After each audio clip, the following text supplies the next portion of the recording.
Greetings. Yes, it's back. Welcome to Life Love Lessons, Series 3 for the Children's Sake. The focus of Series 3 is the future, our future, and the future of our faith, namely our children, our youth, and the lessons they need to empower them to create a life they love and to access the more abundant life Christ promised. Join me, Teacher Hazel, on Mondays at 6 p.m. for Life Love Lessons, Series 3 for the Children's Sake, on my YouTube channel, Abundant Life Mastery at the Call. See you there.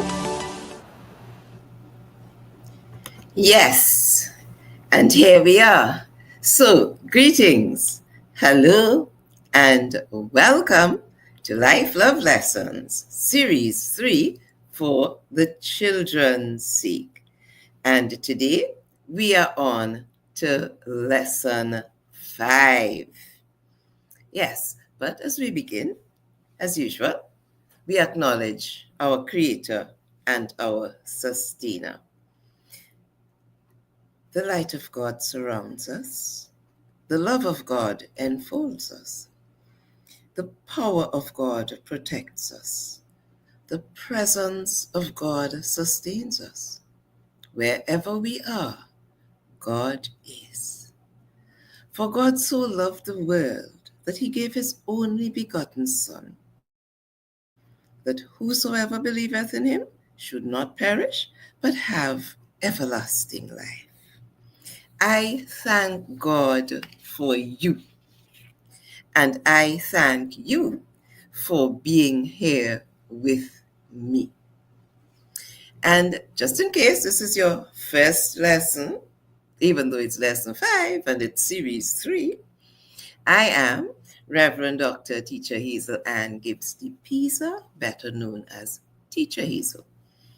I am a teacher by profession, now retired after 50 years of service to the education system. I am a teacher by calling. Teaching is my ministry. I'm also a transformational life coach and a life mastery consultant. I am principal of the Herman Parish Spiritual Baptist Southland School of Theology of Trinidad and Tobago, first ever spiritual Baptist theology school, established in 1981. And I'm director and co-founder of the Foundation for the Academic Advancement of Spiritual Baptist Youth. It's a scholarship program, a spiritual Baptist solution for a spiritual Baptist problem, and it was established in 1998.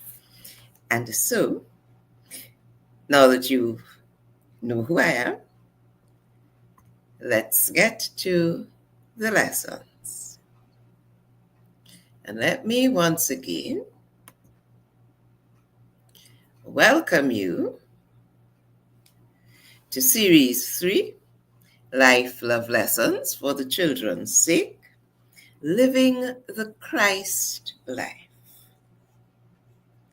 And our lesson today is on forgiving. Yes.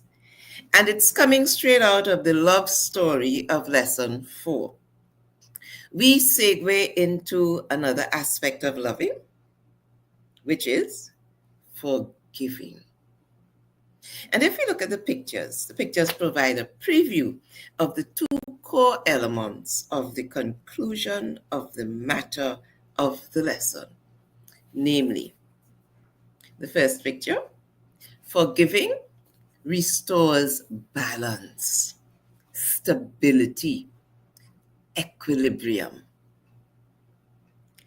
And in the second picture, forgiving is letting go, setting free.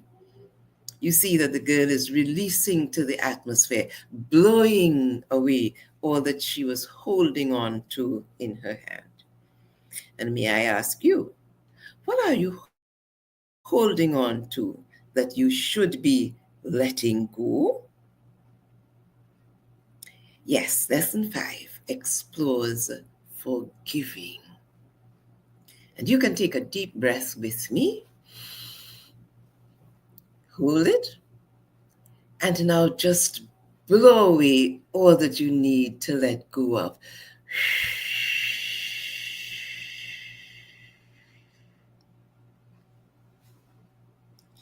Forgiving, another way of loving.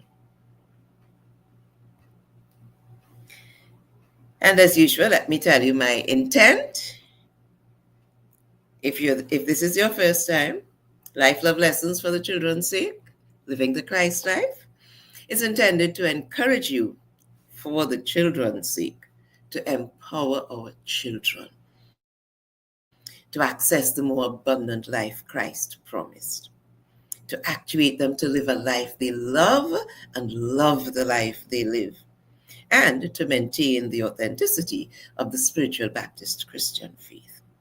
So in series 1 and 2, we dealt with women of faith and men of faith, and now we are working on preparation for the children. And so I invite you to encourage your children to be present.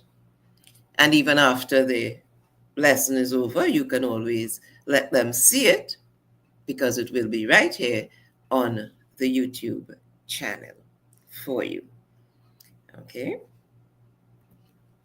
So lesson 5, forgiving. And forgiving is another way of loving me. Yes, loving me. Remember in lesson 4, we explored loving who I am, and we came to an understanding of who I am. I'm not just what you see on the surface. Yes? And you had some exercises to do. So let me ask you, have you really been looking in the mirror and seeing the self that is looking back at you? Did you look into those eyes in the mirror and say, I love you? Now, you know that is a daily exercise to keep you on course of loving the me that I am. And if you missed the lessons before, you need to go back so that you can understand and follow. And so lesson 5 provides for you another way, another strategy, another approach to loving me. Notice the young man is praying. Why? Because prayer is the best and fastest way to restore your equilibrium, to find back your balance, to regain and maintain your stability. And then we have a pretty little butterfly on a flower. And what does the butterfly signify? The butterfly is symbolic of freedom, freedom to fly, to release joy and beauty. And yes, forgiving is another way of loving me, because it restores balance and it creates room to fly. Yes, it creates room to fly. And I did say that it segues out of lesson 4 when we looked at the love story. You remember the love story? Yes. It offers a smooth segue into the topic, because what are some of the most famous words? You know, there's that whole group of words, the last words on the cross of Calvary. And one part of that group, Father, forgive them, for they know not what they do. Father, forgive them, for they know not what they do.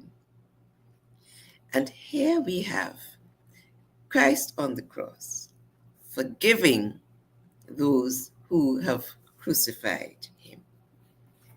The world's life standard is an eye for an eye. You hit me, I hit you back. And if possible, I hit you back harder. Yes? But the Christ life standard is forgive them, for they know not what they do. And you may think that, of course, they know what they're doing. They know the action they are taking, but they are unaware of one, what is causing them to behave in that way, and two, the true repercussions of what they are doing. So they thought that they were just killing this man who came with a new story that was upsetting the elders of the day.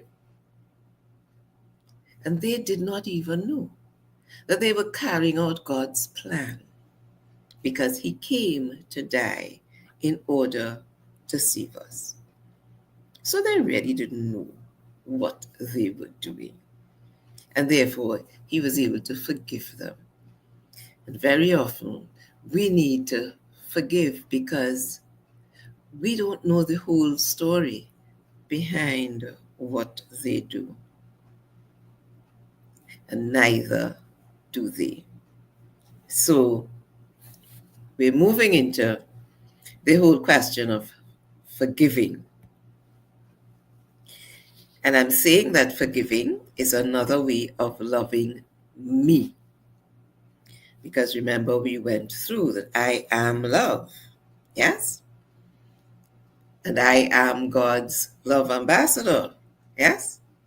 So we remember that having encountered that connection with the self, that is the capital S self, and the connection between the human and the divine, and having affirmed that God is love and I am God's love ambassador, and therefore I'm following the Christ life standard. And if we're walking in the Christ life standard, the next natural step is forgiving. Because if we look at the words there, loving is giving. So God gave his son. Loving is also forgiving. His son forgave those who crucified him. And living the Christ life entails forgiving those who have wronged us. Yes? And, if we consider another piece of the scripture which says, blessed are ye when men shall revile you and persecute you, and shall say all manner of evil against you falsely for my sake. Rejoice and be exceeding glad, for great is your reward in heaven. For so persecuted they the prophets which were before you. And what does this talk about? Heaven for the reward? Remember, on our journey, we understood the nexus between the finite and the infinite. Yes? And we remember that we are spiritual beings having a human experience, sojourning in the physical for a period of time. So this journey will soon be over, the journey in the flesh, but the spirit will continue. And so, yes, great is your reward in heaven, because the spirit continues after we have put down or taken off the flesh. So forgiving is another way of loving me. The me that is that spiritual being. The me that is love because God is love and because he made me in his own image. The me that is the love ambassador for God here on earth in this time and space. Yes? So forgiving is another way of loving me. And we're going to get deeper into that as we go along. So the line says, forgive us our debts as we forgive our debtors. Yes, and that is the Lord's Prayer. That's how we know it. Because at one point in time on his journey on earth, his disciples asked him to teach us how to pray. And he taught them how to pray. He said, after this manner, therefore, pray ye. Our Father, which art in heaven, hallowed be thy name. So you begin by acknowledging the Father and his greatness and the power of his name. Thy kingdom come, thy will be done in earth as it is in heaven. So you are agreeing with kingdom living. Give us this day our daily bread. So you are asking for your providing, and he provides for us. And forgive us our debts as we forgive our debtors. And we'll come back to that. And lead us not into temptation, right? So we want him to guide us away from temptation, because it's not always that we feel strong enough to just face it and walk away. So we ask, lead us not into temptation, but deliver us from evil. Because yes, we are in a world where there's good and there's evil. So deliver us from evil. And he does deliver when we call upon him. For thine is the kingdom and the power and the glory forever. And here again, we started by acknowledging his greatness and his fatherhood. And we end by acknowledging his power and his glory. And we say, amen, so be it. So this forgive us our debts as we forgive our debtors. Sounds to me like we're getting into a situation where we're acknowledging that we need to forgive our debtors because we want to be forgiven of our debts. And we know that we have a lot of debts. We know that we displease God many times. We know that sometimes we know that we're wrong and we're still doing it because we vex enough to do it, or we hurt enough to do it, and therefore we do it. And we remember that we are body, soul, and spirit. And therefore we want to keep our connection with God clear. So here what happens. Remember, he was walking on the earth with his disciples and they asked him to teach them to pray, right? And like us, they were asking, well, what is this thing about forgive us our debts as we forgive our debtors? We went along well with all the rest of the prayer that you're teaching us on how we must do it. But where does this come in?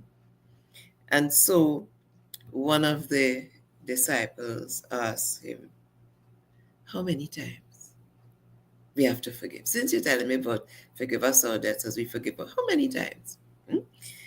So Peter came to him and said, Lord, how oft shall my brother sin against me and I forgive him?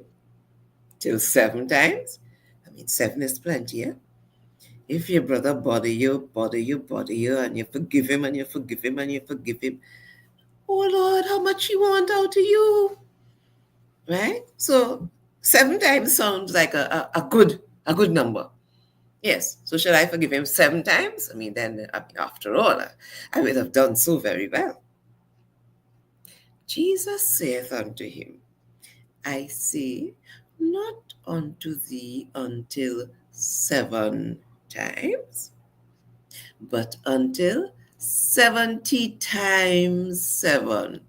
Oh my Lord. How many times? 70 times 7. Now that's a massive number. And you're telling me that I have to forgive my brother more than I could count? Because that's what it amounts to. 70 times 7. I have to keep forgiving. Why? There must be something to this forgiving that we are required to do it to that extent. That we are required to follow the example that Christ set by forgiving those who wronged him. You know, actually, it's telling us that we're making a covenant. We're making a covenant. And hear what the word goes on to say, what Christ goes on to say. For if ye forgive men their trespasses, your heavenly Father will also forgive you. But if ye forgive not men their trespasses, neither will your Father forgive your trespasses. So there's a kind of cause and effect thing going on here, right? Where we're making an agreement. And I had a boss many years ago, and he said to me, Hazel, I don't say that out of the prayer. And if I say it, I leave out that part about forgive us our debts as we forgive our debtors. He said, because I know I do like to forgive nobody, but I want God to forgive me. So I am saying that. I'm not telling him to forgive me as I forgive others. What he did not realize is that this covenant is part of what we call universal laws. And laws function whether we know them or not, whether we believe them or not, or whether we accept them or not. If you want to get electricity and you have your house wired and you have all your fancy bulbs and chandeliers and everything else, and you want to get light, the wires have to be put in a particular way and you have to turn on the switch. And whether you understand how electricity works, whether you like how electricity works, or whether you don't know anything about how electricity works, the law of electricity says that certain negative wires and certain positive wires have to meet in a certain place and certain grounding wires have to be there. And then you have to flick the switch in order to get the light. And if the wires are not connected properly, you will not get the light. And if they are, and you do not flick the switch, you will not get the light. Because the law of electricity works in that way. And there are universal laws that, whether we know them or not, they are working. And this law of forgiving is one of them. We are forgiven as we forgive. So if we refuse to forgive, then we have a little problem because we will not receive the forgiveness that we expect. But let's take this story a little further. There are 3 pillars of forgiveness. Now, you remember in lesson 4, we had 3 affirmations in our love meditation. Yes, we took 3 deep breaths and we had 3 affirmations. We breathe in, I am, and we breathe out, and we breathe in, I am me, and we breathe out, and we breathe in, I love the me that I am, and we breathe out. So today, we're looking at 3 pillars of forgiveness.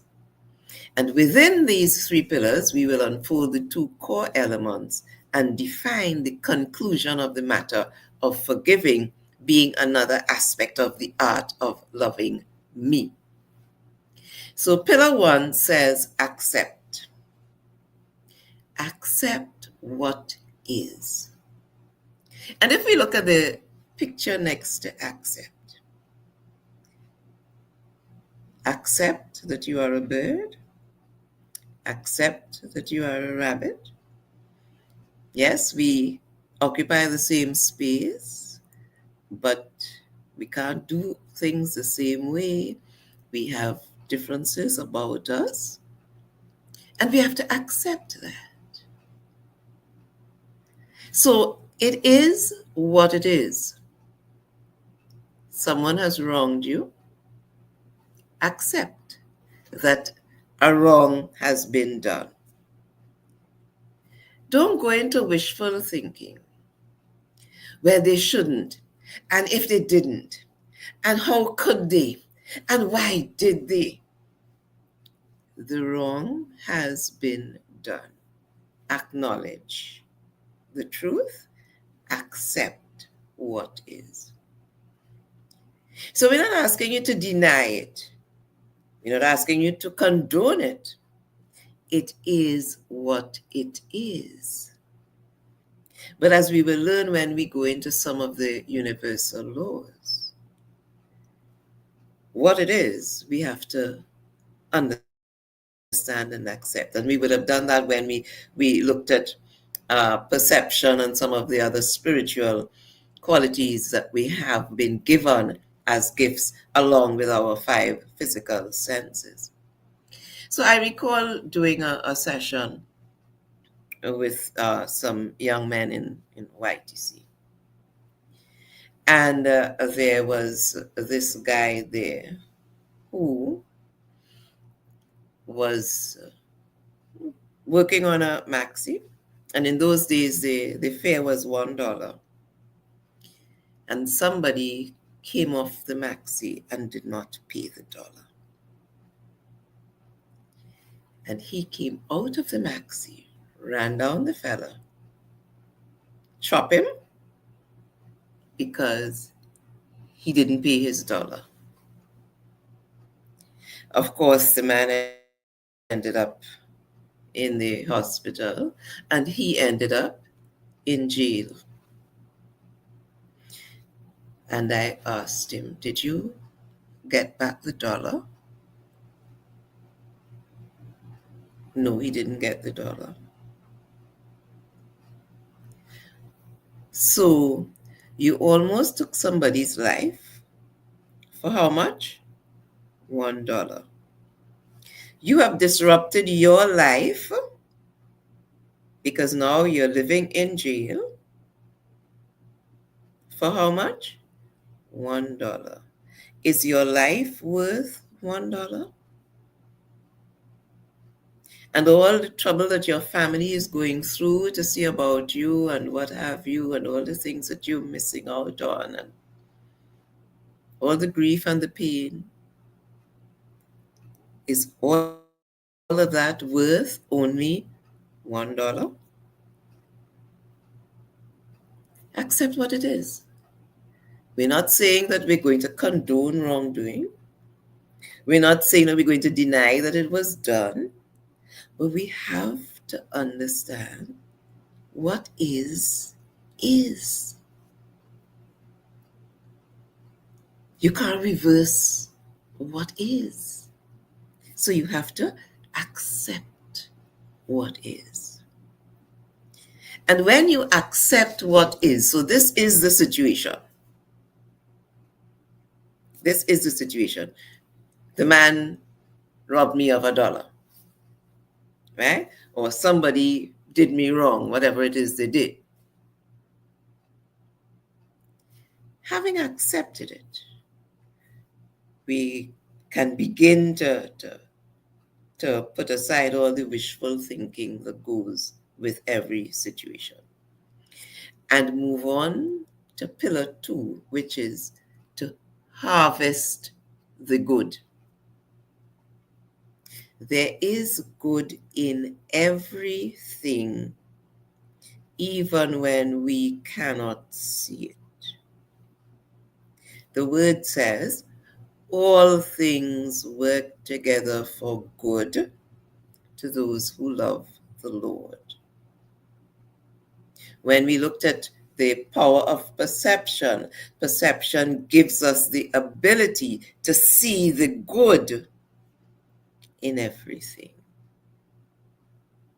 So we have to get to the point of letting go of the blaming and the shaming and the getting even, and consider, what can you or what did you learn from the experience? Harvest the good. Be present to the good. Give thanks for the good. So he took the $1, but you're still alive. You still have other passengers. They will pay you. Not everybody's going to do what he did. And perhaps you may have learned that you should take up the money when they're coming into the maxi rather than when they're going out, so that you use a different strategy in order to prevent it from happening again.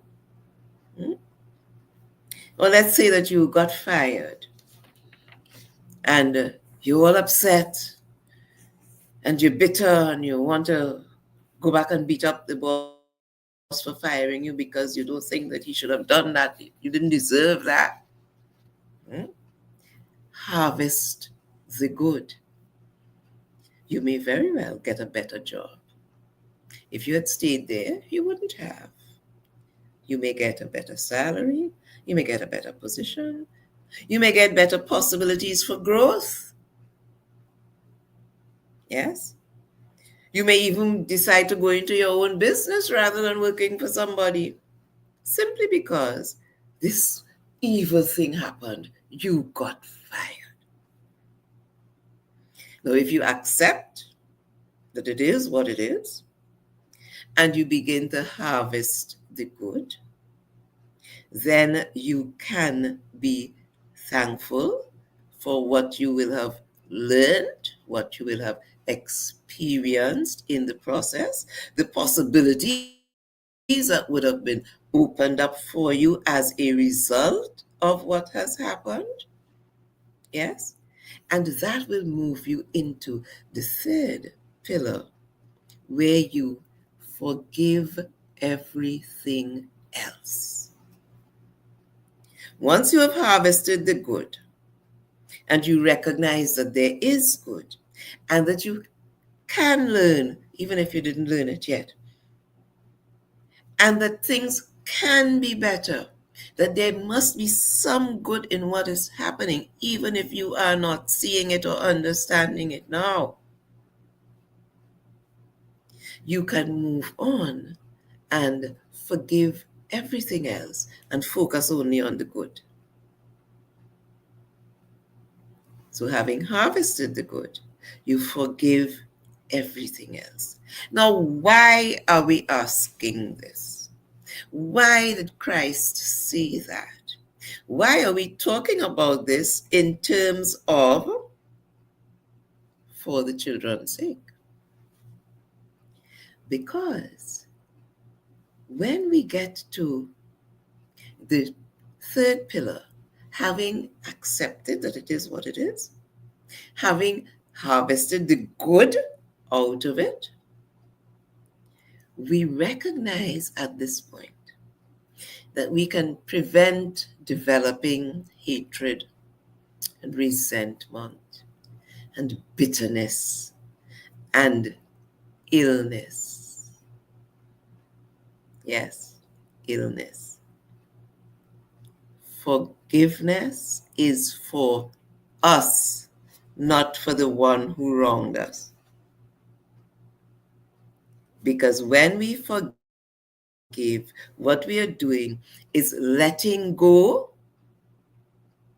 making room for good to flow. We are shifting the focus. We are moving forward. I recall being at a conference in LA, I think it was in 2017. And there we were doing some meditation and the practice of tapping EFT. And there was this woman there who had a bad knee that she had suffered with for about, as far as she could remember, for about 30 years. And it kept getting worse. And she went to every possible doctor, did every possible treatment, and it just kept getting worse as she got older. So that she came to the conference with a walker, and she was asked if she wanted to experience the tapping. And she agreed, so they helped her onto the stage. And in the process, she admitted that she hated her father because since she must have been about 7 or 8, somewhere around there, her father had done something that is unforgivable. And therefore, she never forgave him, and she hated him still. The resentment and the hatred and the bitterness, yes. And the counselor coached her into the space where she could forgive her father. Of course, it took a little while because she was adamant that, you can't do that and expect me to forgive you. No, no, no, no. And she held on to that for all these years. And during the process of consultation and meditation, etc., she came around to the point where she would consider forgiving him. And the counselor worked with her a little longer, and she eventually agreed that she would forgive him. And of course, she had to cry and cry it out because, oh gosh, he did all of this and whatever and all these years and tra-la-la. And she eventually forgave him from her heart. She meant it. When she got to that point where she forgave him, the counselor said to her, "Stand up." And she stood up. He said, "Walk to me." And she looked at him. He said, "Is your knee hurting you?" So she wiggled her foot a little bit. "No." He said, "So walk to me." So she was very skeptical, but she walked to him. And she was amazed that she was able to walk without pain. She said, "My knee is not hurting anymore." He said, "Because the hatred and the unforgiveness of your father lodged itself," because remember, we are energy, and life is energy, and we'll talk more about this as we go along. The energy, that negative energy of hatred and bitterness, resentment, lodged itself in her knee, and she suffered with that knee for 30 years. Spent a whole lot of money trying to get it fixed. when all she needed to do was to forgive her father. She was able to walk without pain. And in order to prove it, I mean, we were all excited and ecstatic at the right. In order to prove it, when she left the conference the evening, she got two friends to go with her to the mall because she said she hasn't been to the mall for years because it's so painful. She can't walk up the steps and the length of the mall. She can't make all of that. It's too painful. And she would go with the walker, but she can't enjoy it. She went to the mall, minus the walker. And she walked up the stairs, and she went around, and she went down, and she went up. No pain in the knee. So the next morning, as the session started, she asked permission to come up on the stage to say something. And when she got there, she told us about the expedition to the mall. And she said, I can't believe it. All these years I have been suffering to the extent that I was suffering. And I forgive my father and I am able to walk without pain. Yes. Yes. Accept it for what it is. Harvest the good in the experience. Learn what you can. Gain what you can. And forgive everything else. Simply because the forgiveness is really for your benefit, not the other person's. So that there's a wise man who said, unforgiveness is like drinking poison and hoping your enemy will die. Think about that a little. Unforgiveness is like drinking poison and hoping your enemy will die. If you drink the poison, you're going to die, and your enemy going to continue living in spite of whatever he or she may have done to you.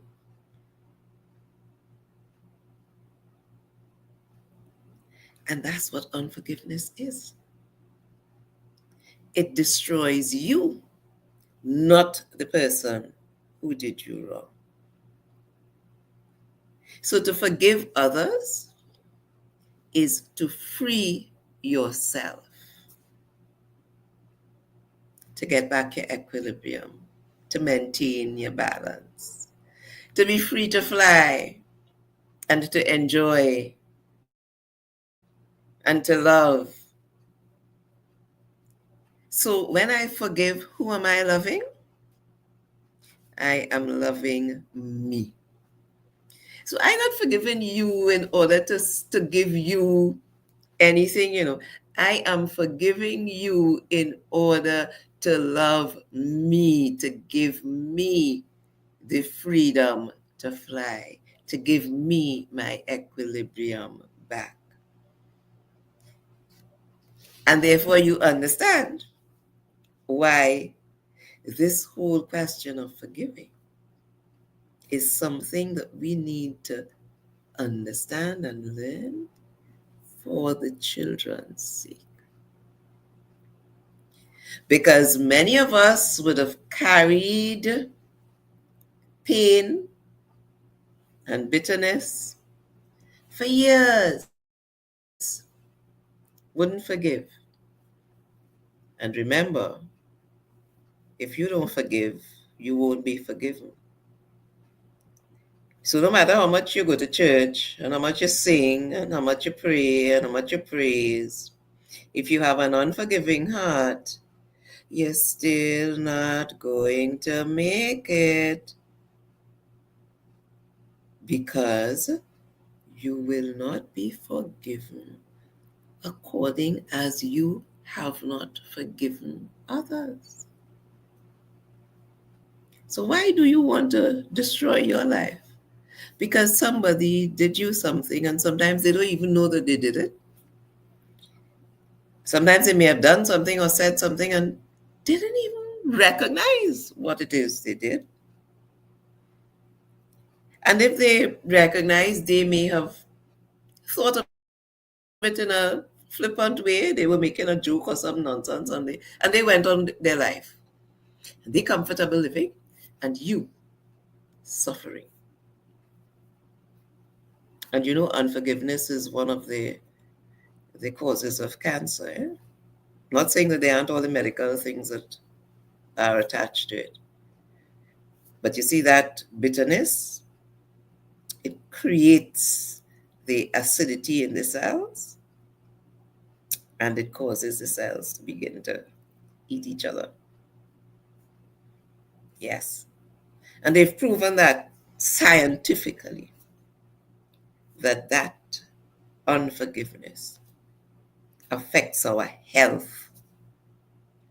Because remember, what you believe directly affects how you live. Yes? So to forgive others is to free yourself. And how does that come in with for the children's sake? You notice that our children these days are extremely angry, vindictive, wicked, bitter, violent. Why? You remember the poem we did earlier? If a child lives with criticism, he learns to condemn. If a child lives with hostility, he learns to fight. If a child lives with fear, he learns to be apprehensive. If a child lives with pity, he learns to feel sorry for himself. If a child lives with ridicule, he learns to be shy. If a child lives with jealousy, he learns what envy is. If a child lives with shame, he learns to feel guilty. If he lives with these things, he learns unforgiveness. He becomes angry and bitter. And we have what we have today. You know, long ago, children were happy little things, singing and playing and screaming to the top of their voices and running and falling down and getting up and fighting and then hugging up the person they were just fighting. Yeah, childhood was a time of joy. For many children, it no longer is, because the elders, those who are elder than them, are toting, as we say in Trinidad, toting so much unforgiveness and so much hostility and so much fear and so much shame. And because they're carrying it, remember we said if you don't have love, you can't give love. And because that's what they have, that's what they're giving. And when it goes to the children, it multiplies. And so we end up with trouble on our hands. So if we accept what is, and we harvest the good, and we learn to forgive, then our relationship with our children will be that they live with encouragement and learn to be confident. They'd live with tolerance and learn to be patient. They'd be living with praise and learning to be appreciative. They'd be living with acceptance and learning to love. Living with approval and learning to like themselves, living with recognition and learning that it is good to have a goal. Hmm? They'd be living with honesty and fairness and learning what truth and justice are. Right? They would live with security and therefore they'd have faith in themselves and those around them. And they'd be living with friendliness and they will know that the world is a nice place to live. Because when God made the world, he said it was good. And the world hasn't changed. It is the people that are in it that are changing. So we need to learn to forgive so that we can pass that skill on to the children so that they don't have to grow up bitter and wicked and angry and in pain. Yes? We want to protect them. We want to give them what they need. Unforgiveness is like drinking poison and hoping your enemy will die. So you need to learn to forgive. Because when you forgive, you are freeing yourself and giving yourself room to grow the ability to fly. Yes? And so we've come to the end of our time for today, for today's lesson. And I hope that you have enjoyed the session as much as I have enjoyed sharing it with you. I hope that you have learned a few things and that you will begin to practice some of what you have learned. And don't forget about your mirror practice from the lesson before, right? Look in the mirror and say, I love you to the person who's looking back at you from the mirror. So thank you. And we just have a few minutes. If there are any questions or comments, you can put them in the chat and I will be able to read them and I can respond to them.